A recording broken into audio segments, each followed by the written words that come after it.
Ladies and gentlemen, this is the countdown for another episode of Fabulous with Fabio. 10, 9, 8, 7, 6, 5, 4, 3, 2, 1. This is Fabulous with Fabio. We are here today with a special guest, Kelly Swanson, Hall of Fame speaker, award-winning storyteller, strategic storytelling expert, creator of the Persuasion Principle and his Story Impact Academy, author, actor, one-woman theater show, cast member of the Fashion Hero TV show. Ladies and gentlemen, without further ado, we have Kelly Swanson here in Fabulous with Fabio. Hello, Welcome. what a fabulous way of introducing me. You made me sound much greater than I am. Thank you, Oh, Fabio. don't be modest. Ladies and gentlemen, this is Fabulous with Fabio. It's raw, it's authentic, no cuts, no editing, no post-production. This is raw and authentic as life is. I only invite guests that I know can handle it. And I'm here with Kelly Swanson, and you can watch this in Fabio Marques 007, Fabio Marques 007, and later you can listen to the same interview in our podcast, Powerful Insights for Business. So Kelly, welcome to our show. Thank you so much. I'm so grateful that you're here today. Oh, thank you for having me. What great energy you have on your show. I'm so Yeah, excited to be here. and Choose for excellence you, today. choose excellence today, everybody. We're talking about excellence. This lady here is the impersonation of excellence. Everything she does is, a new standard of excellence. So everybody pay attention, because if you are to choose excellence, this is one of the professionals and people you want to know as an example of how to do it. Kelly, you have been involved in so many projects, and every time you got yourself into one of them, you rock. You really impress everybody involved. Everybody says wonderful things about you. Since I met you in 2017 in my first influence conference for National Speaker Association, I fell in love with you as a professional. Of course, just make it clear. Of course, we are friends. But, and since then, every time I talk to anybody about you, everybody smiles and everybody says wonderful things about you. Why do you think that is? Well, it's because you caught me in the moments when things went right, for starters. So for every one home run, there's 1,000 more things you didn't see. I guess now would not be the time to tell everybody I've got on my pajamas from the waist down. So there you go. You know what? I'm going to answer your question though. It's I can't say everybody loves me. I don't know that that's the case, but I have been told I am refreshingly authentic and real, that I'm not afraid to show up in life and on the stage fully as I am. And I don't know, I think that there's a freedom in that. And maybe that's why I make people smile, or just because I make them laugh. I mean, I am a humorist after all. So you make people laugh, that gets them smiling. I'm just saying. Well, this is the very first lesson we have to emphasize today. Be authentic. The world is so filled with, lies and fake people and phony things. So we need and we value authentic people. And that's why I believe everybody that knows you really recognize that on you, and they admire that about you. So, and that's why you're here in this show, because I really only invite people that I think are authentic, are real, are the real deal, and are honest about who they are and what is the service they provide, right? What is the value they add to society? So you've been like really a role model in terms of how to be a professional speaker that also serves the community of speakers and help everybody succeed. The spirit of Robert Cavett about creating the bigger pie and helping everybody grow. So I would like you to share with us your experience with the National Speaker Association, your involvement with all the events they have put together, and you're always a star. Every time there's an event, you're always there as a star, and everybody wants to be with you. So how come did you know National Speaker Association? How long have you been a member of the National Speaker Association? Tell us about that a little bit. Sure, I would not have the career that I do today had it not been for that association. I didn't Mm, know the first thing about running a business, about, we think speaking is getting on a stage and talking, and it's social media and marketing and sales, it's everything. mm, And 20 years ago, I guess it was 20, I was a storyteller, a mm, fledgling storyteller. I knew I had a talent. It was raw. We didn't know where to put that talent. And I met a humorist named Jeannie Robertson, who is no longer living. She was my mentor. She discovered me as a storyteller. I was at an event where she was. She was the big name. I was the no name, with my little cassette tapes and a table out in the hallway. And she saw something in me that I didn't see in myself, which is our job in this world, to help see things in others. That's what our association does so well. And she said, you're not going to make any money doing it this way. Storytellers are, you need to go become a speaker. That is the world that will pay you for this. And you need to go join the National Speakers Association. They will teach you how to do it. And she was right. And I never looked back. And my best friends have come out of this association. My learning comes out of this association. You can say I'm a star. It's really that I'm old and I have been around a long time and have invested my heart in it, as others have as well. And I just cannot recommend it highly enough for those who really want to turn their art or their talent into a profession. Thanks for asking. I love to give a plug to NSA when I can. No, it's beautiful because when I joined NSA was 2017, and I've been a speaker since 1996. Yeah. But really, in Brazil and Latin America, we didn't have anything like that. So when I found about NSA and I went to that first event, I felt like I found my tribe. I found people that were willing to help me, guide me, and recognize my value as well. And I was doing that for so long already, but I was always like alone and lonely on the road. And since I joined NSA and FSA and now Central Florida chapters, I feel like I belong to a family. So it's really a good feeling to have. You do. I'm your crazy aunt they had in the back room.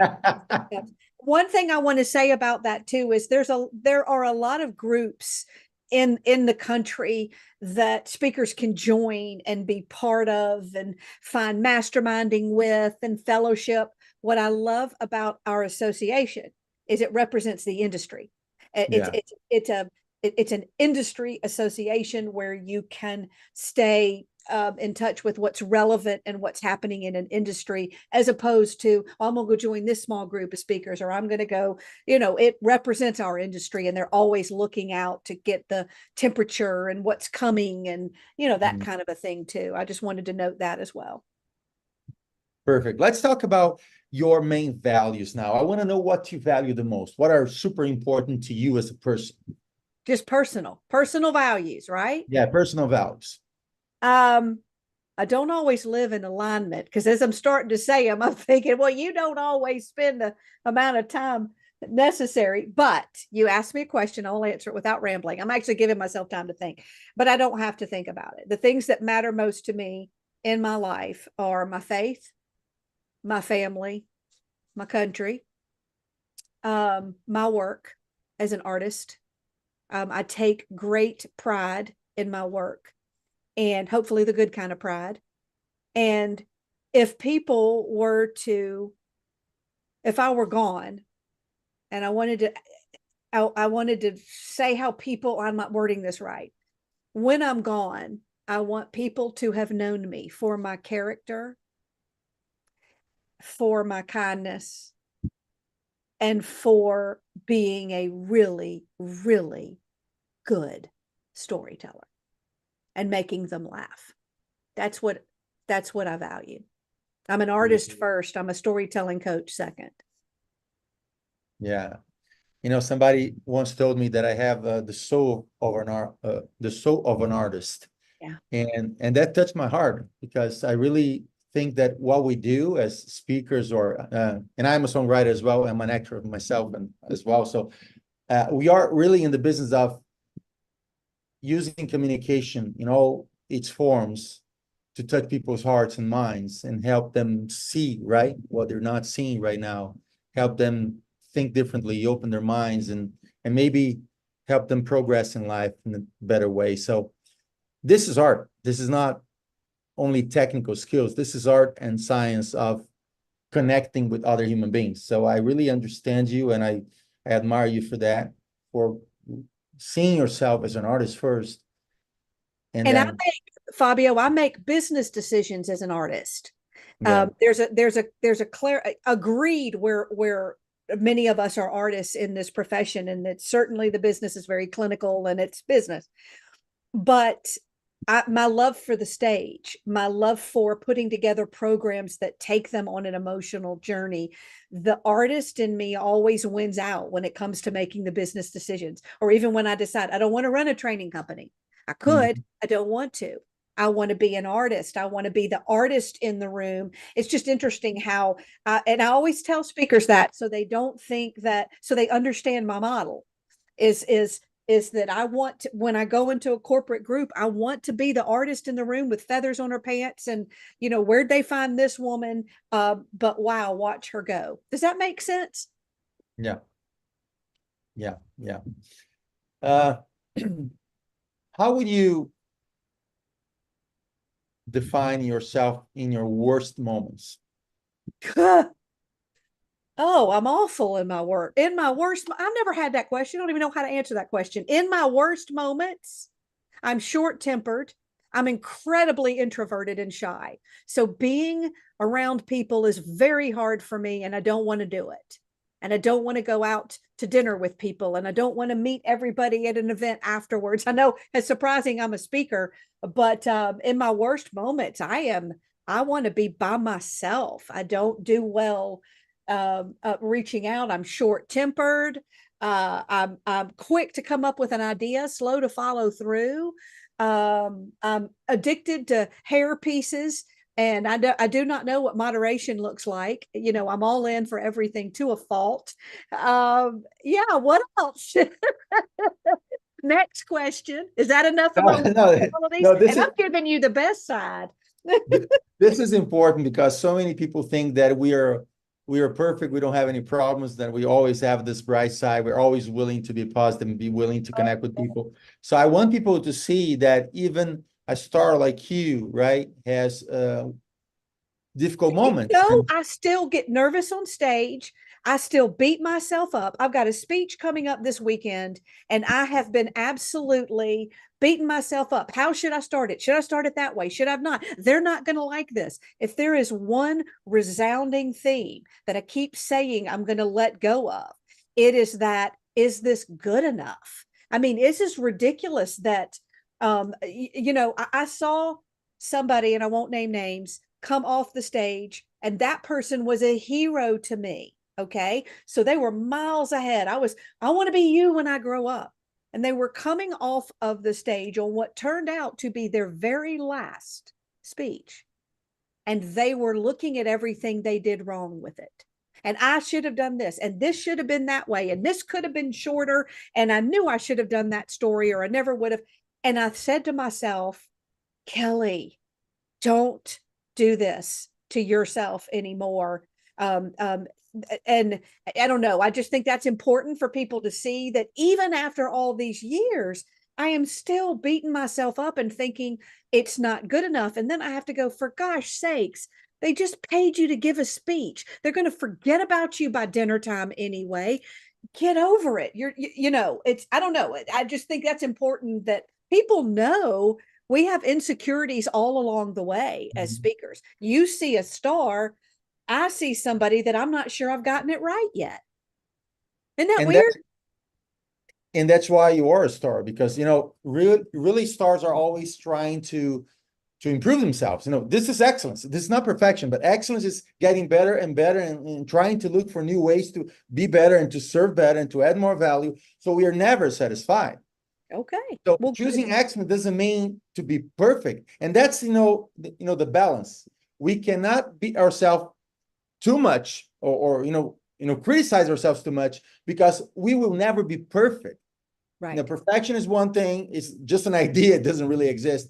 And excellence is something that we really should choose every day in order to keep improving ourselves and serving better and adding more value. And that's the way it is. So I thank you for sharing that with my audience, because a lot of people really have this misunderstanding about what is excellence, what is perfection, and of course, they believe that if you have reached the top, you're not worried anymore. But yes, we are constantly worrying about getting better and serving better, and sometimes we cross that line and we start punishing ourselves for not being perfect.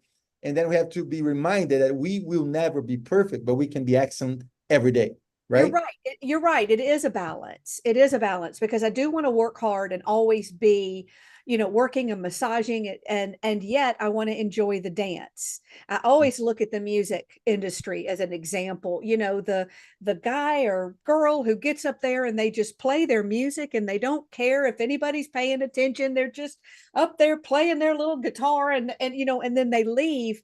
I just don't want to miss the dance because I want to just enjoy the moment and the laughter and not rob ourselves of that joy of Mhm. of dancing full out. And sure, later we could come. That's why I always tell my husband when I get off stage. This is when he used to come watch me speak. He's seen enough of it now, and I would say, "Do not tell me what I need to change or fix in the first moments that I get off this stage. This is not that. This is the time for celebrating and honoring and whatever." But yeah, good points. Good points. Hey, tell me about the feelings you have when you just finish a presentation, even your theater show or speech. What kind of feelings do you have at that moment? Well, in it feels like I'm surfing, even though I've Okay. never surfed. I'm riding a wave, and when I'm just really in the zone and the laughter, I feel like I'm flying, and that Yeah. nobody can touch me, and I'm just lost in it. And that's inside it.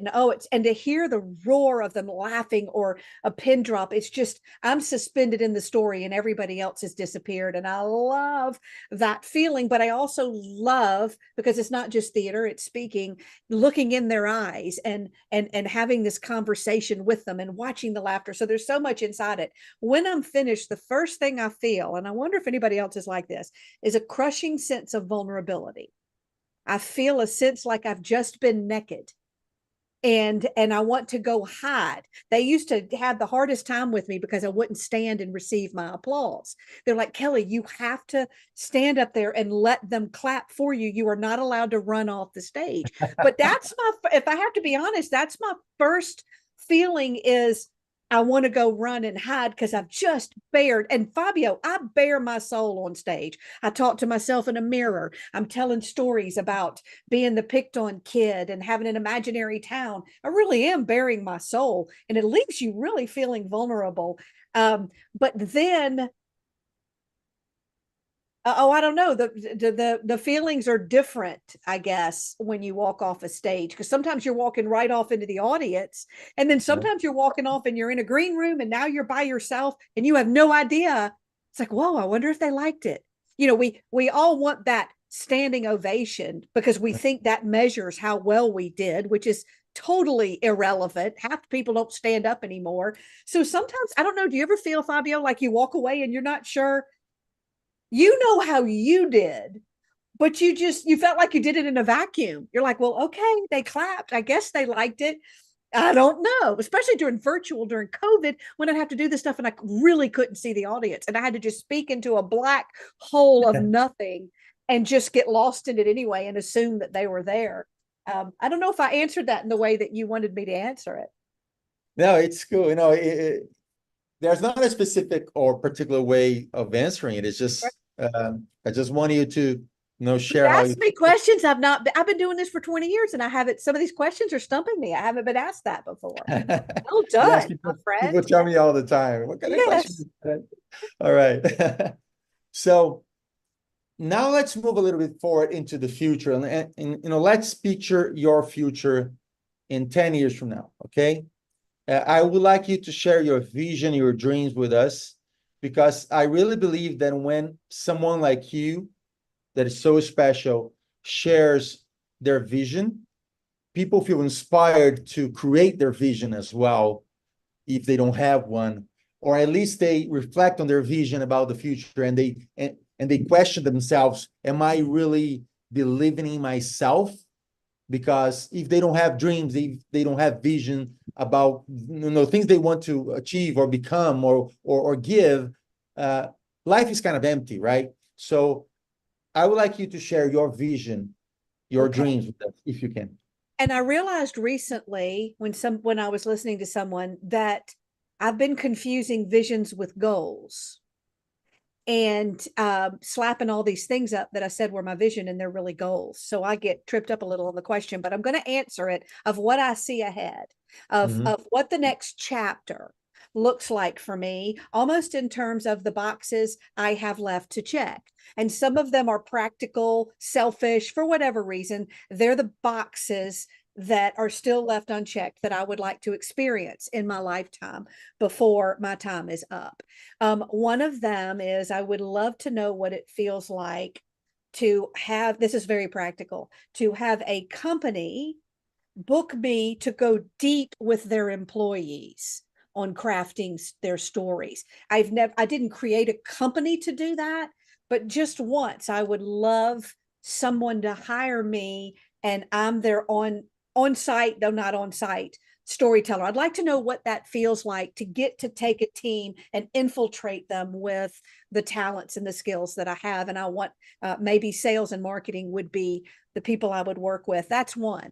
The second checked box is about to come true. And that is the second theater show. I knew when an agent reached out to me, the show that I was supposed to do, and I was too scared to do it. So I said, well, if I don't know anything about theater, I don't know how to do this. I have no reference, nothing.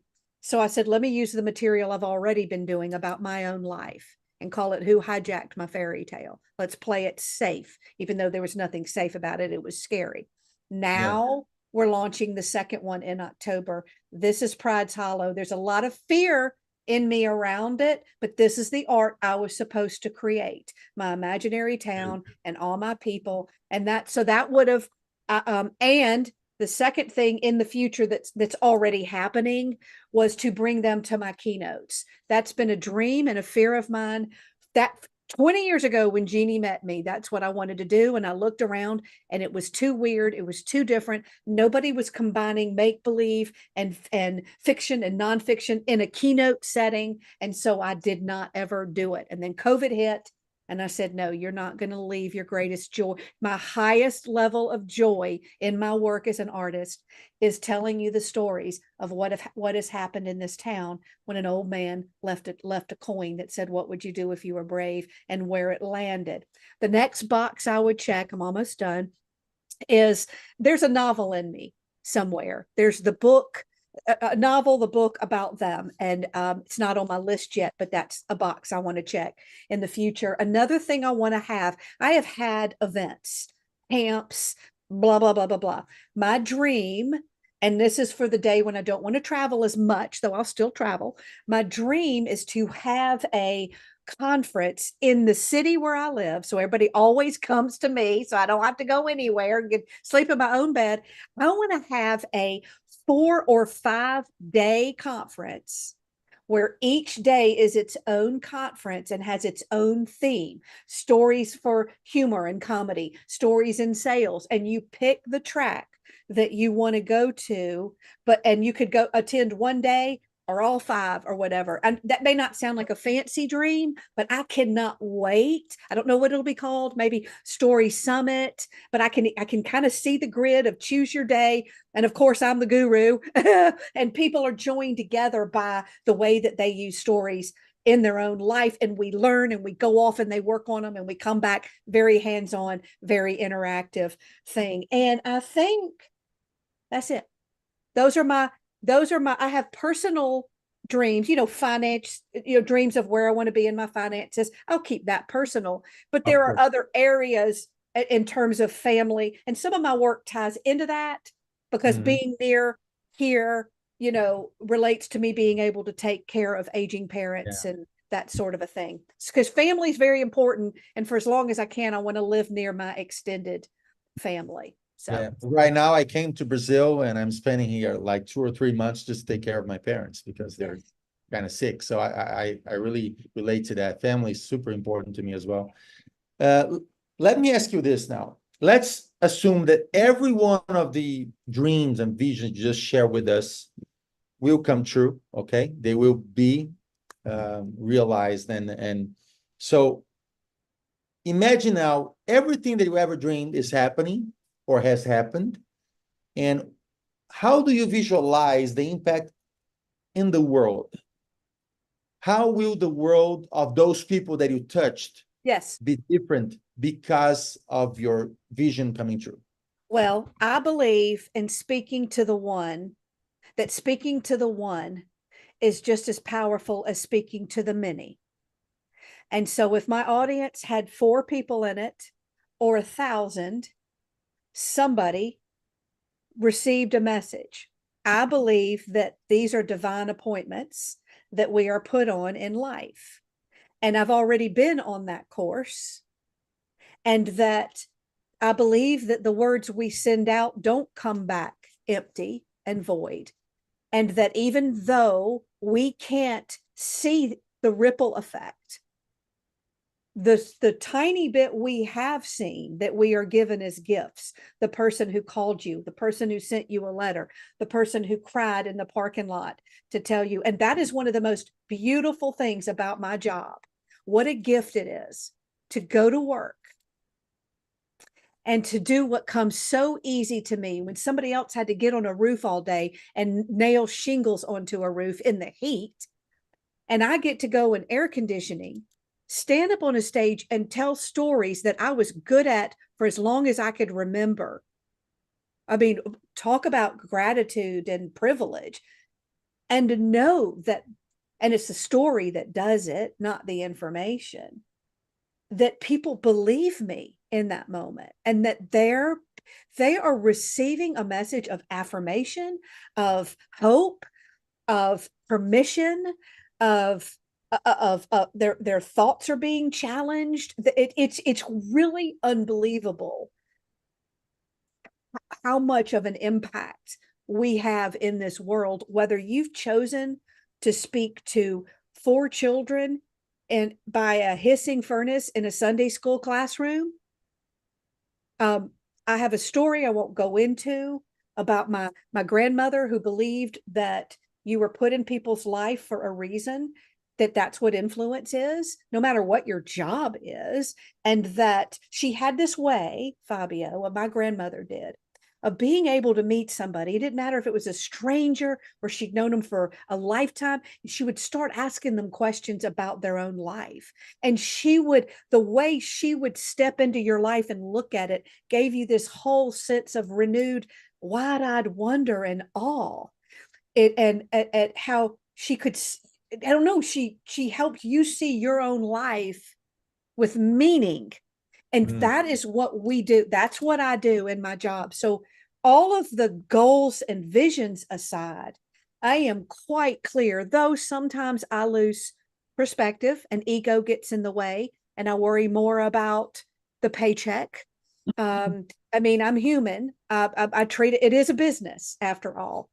But let there be no question that we are just very fortunate to have been given. Maybe it's because we had courage to grab that microphone, put our fears aside, stand up on a stage to be judged by every person in that room, and still dance anyway. But I think we will never know the impact of our work to the fullest degree. No, it's always going to be a mystery, but yeah, we have that, of course, when we go to, set our foot on stage and we do our very best. We have this huge hope, right? That we will touch at least one life that day and make a major impact in that person. That's my goal in every speech, that I will touch at least one person. Sometimes we touch hundreds, that, but if I touch one, and that one will experience a life full of happiness or peace of mind or kindness, it's I will die happy because I made a difference. And we will have used the path we were put on and the gifts and the talents that we were given to do our assignment in that moment. It's not about how many we can reach, though it's nice to know that we're given, I think the I don't know the expression, more to us, therefore then more is given to us. Maybe our mountains keep getting bigger because the universe, God, whatever you want to call it, trusts that we can handle a bigger mountain now. I don't know. And it can be very practical, not just the motivating and life-changing and stuff, but wow, to think that I helped somebody find their voice and tell their story and what they will now do with this knowledge that they have, or this team. I love as a teacher you probably have a lot of listeners who they may not see themselves in that motivational speaker light, but they're teachers, and to some of them in actual classrooms with children, and you couldn't pay me enough to do that. It would be so hard, but that we get to teach them skills, and well, in my case, help them find their story and use that in business to get their message out to the world. I love it when somebody says, here's, I think I have a story here. And we just start to magically craft it together. And then they fall in love with it. They're like, oh my gosh. And I'm like, it's your story. You just needed help finding that way to get it out there. I love that part of our job too. Yeah, it's beautiful. I have studied the science of success since 1982, right? When I was 11 years old, I started reading about biography books about people who were without a doubt successful. And one thing that it was always present in every story, in every successful life, is that those people, those successful people, are able to have that inner dialogue, right? Because we have like negative voices inside our heads, and they were able to confront those negative voices with positive voices, right? I call that inner dialogue, right? Or inner positive communication. And then, of course, the second stage of communication for successful people is how to communicate with other people. Mm-hmm. And then the third stage would be, public speaking, like communicate to a large group of people. So they have these three skills. They communicate well with themselves, they communicate well with other people, and they communicate well as public speakers. I would like you to start sharing with us your inner communication. What are the most important sentences that you remember telling yourself throughout the years that always help you keep moving forward and facing your fears and doing whatever was necessary to? Sure. I think now, if I'm speaking to a room full of speakers, they're already, most of them, in this space, but let's assume not.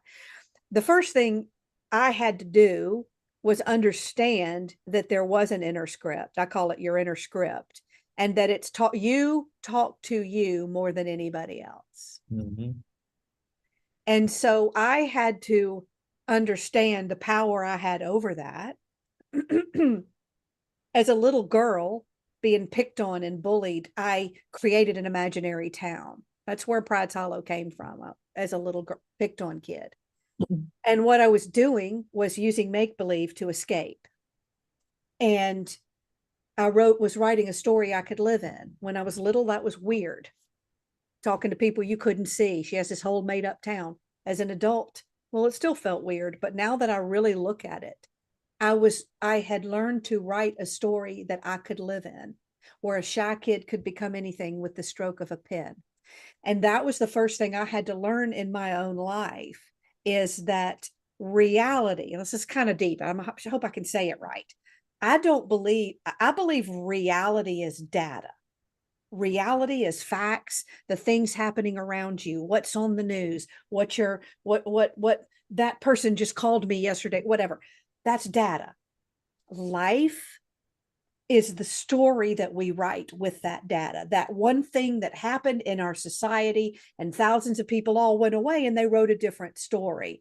So I really believe we write the story that we live in. I don't always fit that very well. But I didn't grow up knowing that intentionally. And now, and as an adult, in fact, it took me a long time to go, wait a minute, there's a voice in here. Is she working for you or against you? And then I had to say, is it positive or negative? So now for me, I have to even be aware. It is so clever and shifty and sly and subtle that a lot of times I don't even realize it. I have to wait for the feeling to manifest itself. Why am I bitter? Why am I angry? Why am I feeling less than? What's going on here? It's like a check engine light. So I have to then go, okay, what are you doing? One of them for me is the inner dialogue said, men don't care what you have to say. Okay. We don't need to talk about where that comes from because these things get buried into us from all different places. And half the time they were never based on truth. But that's one I carried, Fabio, for years. Was to this day, it still creeps up every now and again. So I would sabotage. I wouldn't take jobs if they were going to be all men. I'd stand up on that stage. I wouldn't have the confidence. It became a belief that I began to act in alignment with. Well, this must be true. And well, this happened. So there's proof of that. So that was one of them.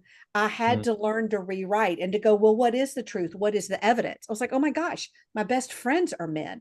My husband loves my work more than anybody. Look at all your clients. I had to put my emotion in the back seat and let truth drive. So that was one that was very strong in me. Another one is, you're not good enough. You don't belong up there. You don't look the part. This is too weird. It's too different. They won't like it. That is constantly in my head. And when you said a minute ago about what makes people successful, do you know the first word that popped into my brain was adversity? And then I went, but Kelly, it's not like you grew up poor with nothing. I mean, you were poor, but you didn't know it. What adversity did you have? And then my other voice answered, hey, I got a lot of voices in my head. Adversity looks like anybody that goes against what you are. I was the kid in my family who did what wasn't expected. Women don't do this. Okay. This is not a sensible job. Your husband takes care of the family. He goes out, you stay home. So I have always fought these opinions that I made my truth in my head. So but the beautiful thing, even now, I think it's just so cool you're taking me here because I haven't really processed this out loud before. Even now, we can say those voices shouldn't have been there, but there is nothing that drove me more to success than, excuse me, putting my middle finger up to everybody who said, even the voice in my head, you can't, while one voice in my head is saying, you can't do this, the other one is saying, hold my beer and watch me because I'm about to do it. And I almost wonder if that voice had not been there, if I would have worked so hard. I don't know. I've talked myself into a wall. Ask me a different question. No, that's awesome. And I believe so many people can relate to that. So many people watching can relate to that. By sharing your thoughts and feelings here, you're helping so many others reflect on themselves, and including me. I have to put myself in those shoes as well. So many times I doubted myself. So many times I heard those voices. No, this is too weird. Nobody will understand what you're doing. When I created the first motivational speech with live music, when I was the songwriter and singer and dancer, was 2004. My own wife told me, you're gonna run out of a client. Everybody will run away from you. You end up with no clients because this is too weird. And I didn't know how to sing at that time. I had to learn how to sing to do it. So it was crazy. And now, most of my most important clients remember those speeches with live music as the most important ones I ever gave them. So it's so crazy. So wait, I want to say one thing about that. That inspires me back. So you just said what I needed to hear. And one of my dear friends, Jeffrey Van Dyke, I don't know what happened to him. I haven't talked to him in a while. I need to go find him. Once he said to me, what is your greatest, what do you want to do more than anything? And I said, I want to tell these Pride's Hollow stories. And then he said, why aren't you doing that? I said, I'm waiting to get big enough. I can't believe I'm just now remembering this. I said, I'm waiting to get big enough to justify taking the risk. And he said, did it ever occur to you that that is going to be the thing that will make you big? Yeah. And big is not the right word. We were using a different word. You know, but what a great, you know, we're waiting to play it safe until it's safe enough to take a risk. And I think our industry, especially Fabio, is filled with a lot of sameness. There is let me reframe it. There is a lot of room for us to come into this industry as artists, Yeah. do different things. There are plenty of people playing it the traditional way. I love to look at, I mean, here I'm afraid, here we are. It's that balancing thing. I'm afraid of it. And yet it jazzes me up to go, Yeah. I'm about to come in this room and do something you have never seen before with value. That's pretty darn cool. Yeah. Yeah. Yeah. That's awesome. So I'm gonna put you in an imaginary room now. Okay, it's a big conference room, big conference room, like more like a big arena, like Uh-oh. 50,000 people. Okay, Uh-oh. I've never been in that. All right. 50,000 people. The Buccaneers, I don't know, in Tampa, the Oh, 50,000 people are there just waiting for you. oh, wow. So you step on stage and you have like 1 minute to give this huge audience your opening statement that will make everybody turn off their phones, and be hypnotized by you. You have 1 minute to give this opening statement that will make everybody go, oh my God, I need to really listen to this very carefully. What would be your 1 minute opening statement? Okay, I could give a disclaimer, which is making me want to, like, I can't say they'll all say this. I can't say, but here, when you asked me that question and there were 50,000 people and I walked out onto that stage and it was quiet, here is what I said. In the middle of a tiny town, tucked beyond where you have been, there is a concrete fountain where coins have been thrown in. And if you're to look quite closely into the water, I am told, there is a type of coin. You'll see a type of coin that doesn't match the type of coin your pockets hold. If you were inclined to pick it up by chance, you would find it ordinary and probably not worth a second glance. If you were to appraise it for its value or its cost, you would probably throw it back and not worry if it's lost. But if you knew the story of where this coin has been and the magic it has brought to the one whose hand it's in, if you knew how far it traveled and what a difference it has made with the simple words it whispers, what would you do if you were brave? Well, then you might change your mind and want one of your own to hold when you find that wrapped in story, this coin is about to become more valuable than gold. Beautiful. I don't know if they'd like it, and I don't know if it'd keep you off your phone, and I don't know if that's the best opening ever, or but that is what I wrote to be. It's brand new. Not many people have heard it yet. That is what I would say first. That's beautiful. Because it's the premise for everything in my imaginary town. No, and it's so brilliant because it's precisely what glues everything together in terms of the power of storytelling. Yes. To change lives and change perspectives and make people value things that maybe they would never value if there was not a story behind it. And it sets you up for an imaginary place where you're going to go. And here's what's so cool. It's hard to explain, but hopefully the way I'm writing it, you'll get it.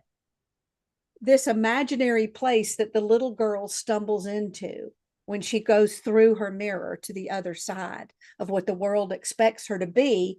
And here she meets this man who gives her this coin. And he says, Kelly, what would you do if you were brave? because she got that coin during COVID. And the little girl knew exactly she would bring their stories to the light. So it's the story of a little girl in an imaginary town. It's the combination of, it's very much like Garrison Keillor and his Lake Wobegon, which he does in theater settings. I'm just taking it to the keynote setting. Well, it will be in the theater too. Well, the little girl won't be. I don't know. Will she? I didn't even think about that. Is the little girl going to show up in the theater show? I don't know. It's not written. Anyway, but that's what I love about the whole thing, is it is about the make-believe of story, and how my whole theme is where the art of story meets the business of persuasion. And it's taken me 20 years to figure out what my message is. And one thing I would like to highlight, a lot of people think that when you're talking about storytelling or creating stories, it's all about just narrating things, right? But there's a key element in every successful story, which is, what is the big question, right? And this is the big question in your story. What would you do if you were brave? So this is a key element in every successful and impactful story. Is not only narrating things and creating scenarios, but what is the big question we need to answer to break through and change things, right? Which is where that goes to the business side of things. Yeah. Because when I go as a keynote speaker, I'm not telling you how to write a theater show. Though I'm using, I'm telling you how to use a story to be more persuasive in business. And you're exactly right. It all starts with understanding that it's a tool, and what's the point of it? What is the point in your story and how you put it together? I get very practical. That's a poem about a coin. I get very proud. Tomorrow I'll be telling a story about a printing company. They can be very practical, but you're right. It needs a point and a theme and a lesson to it. I was a musician back in the day. I was a pianist, and they wanted me to be a concert pianist. I was really good, Fabio. I mean, I blew through teachers, but I didn't like playing for people. How ironic. And I ended up being a speaker. My dad was like, and this is what you end up doing, but whatever. And you're going to get this too, because you're a musician and a speaker. You're going to get all of it. Story to me is an instrument. It is another instrument, just like a piano.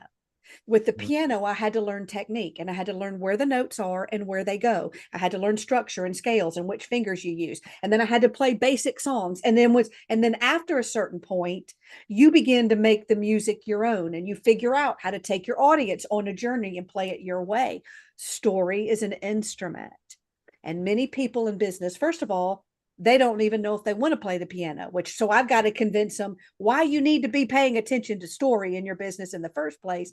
And second of all, if they do know what's important, they pick it up and try to play, and then wonder why they're not that great at it, because they didn't go through the training and the lessons. And that's what I get frustrated at a lot of times when I'm, people say, well, how do I tell a better story?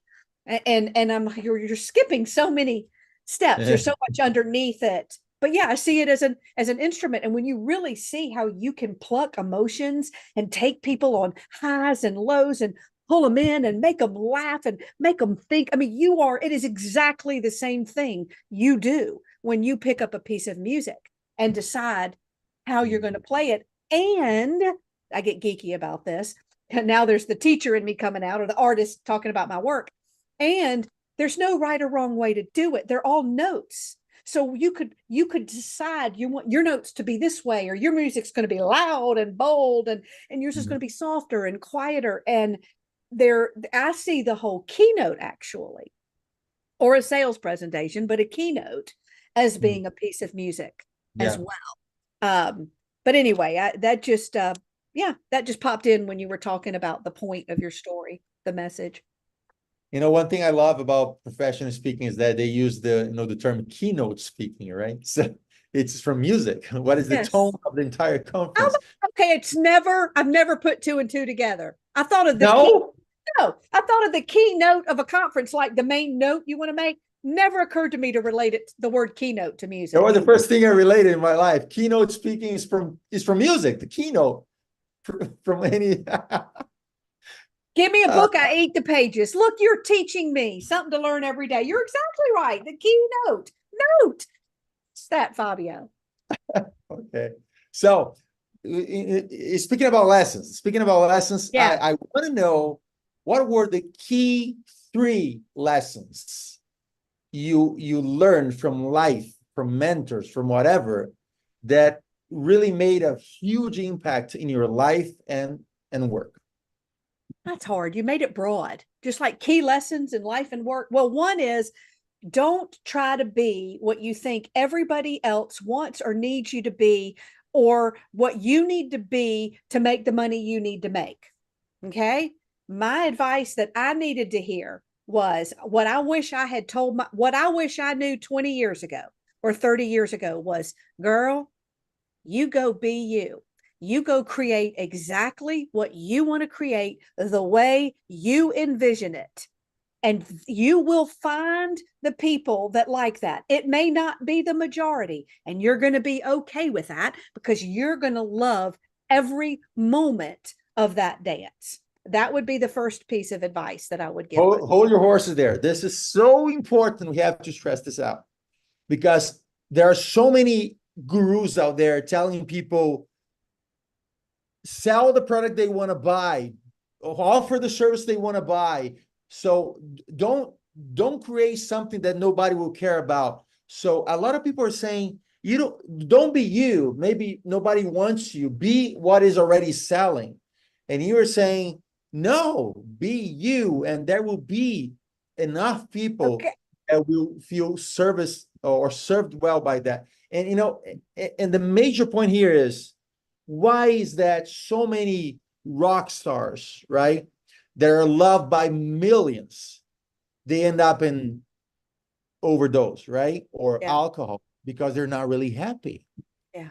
But if you are you and you learn how to accept who you are and develop who you are and become greater and greater in your own skin, no matter the crowd, you're always going to be okay and happy and fulfilled. So that's why I'm totally aligned with you, and would like to stress that out because so many people are getting a different version that worries me a lot, because I see so many people trying to fake it until they make it, Yeah. trying to be someone else they're not, just because a guru told them you have to be like this, right? Well, and sometimes a guru has an interest in you following their method because they want to sell it to you. So Yeah. you have to be very careful. But now I love what we just talked about. Now, wait till you hear advice number 2, because it's going to sound like a bucket of cold water. Yes, I would have said be you. However, if you're going to sell, you need to understand what their pain is, what their desire is, the emotions that they're having, the value of what you are bringing to them, and how that translates in their world. You can't just build it and expect them to come unless you're going to stand on the street corner with a hat. You have to speak their language and understand how what you do, otherwise it stays an art. Yeah.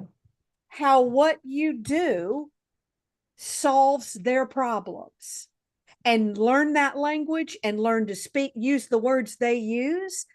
When you relate it to an artist, I always say, like, let's pretend the website is your album cover.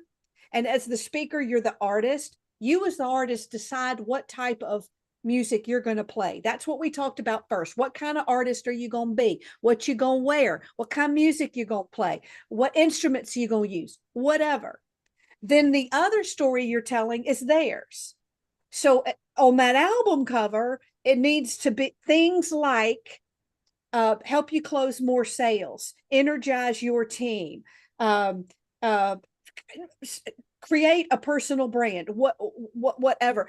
Never have boring meetings again. You have to speak their language. And if you haven't figured that out, then maybe you shouldn't be doing this here. Maybe you should. But then there's a third piece in the middle that I call the brand story, or the messaging. That's, here's the artist, here's the words the client needs. Now down the middle is, what's this gift you have for them? What is that's your content wrapped up in something sexy and unique for you. That's immediately pops into my brain. Mark Sanborn's The Fred Factor here, where the art of story meets the business of persuasion. It's your content wrapped in your own way. Maybe it's your songs or your portfolio of music, the titles of your keynotes or whatever. And so all three need to be evident. We can't just rest over here and say, I said in my number one, I'm going to be this. And I am agreeing with everything you said. I'm just adding an and. That was the second piece of advice that I wish I had learned a lot earlier. And this is the magic, being yourself, but at the same time, focused on who you serve and building the bridge that will allow them to come to you, or you go to them, so you can connect with these other human beings. And this is the magical thing. How can you be true to yourself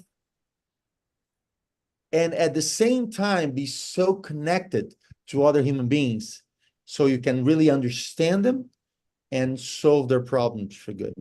Well, you have to always be in that heightened state of awareness that you aren't booked here to be the artist or play a song. You are booked here to make a change in their life. And so everything, people say, well, I can't tell stories about me all the time. Yes, you can, as long as they're always all about me. As long as you're constantly, well, what about you? And as long as it's not, look at me, I'm the hero, look at everything great. It can be, oh, I messed up and here's what happened to me. Maybe you won't have this same mistake. And then another piece of advice, I don't know if it's 2 or 3, let's put it in 2, because it doesn't sound that poetic, but I wish I could have divorced my emotions from my fee.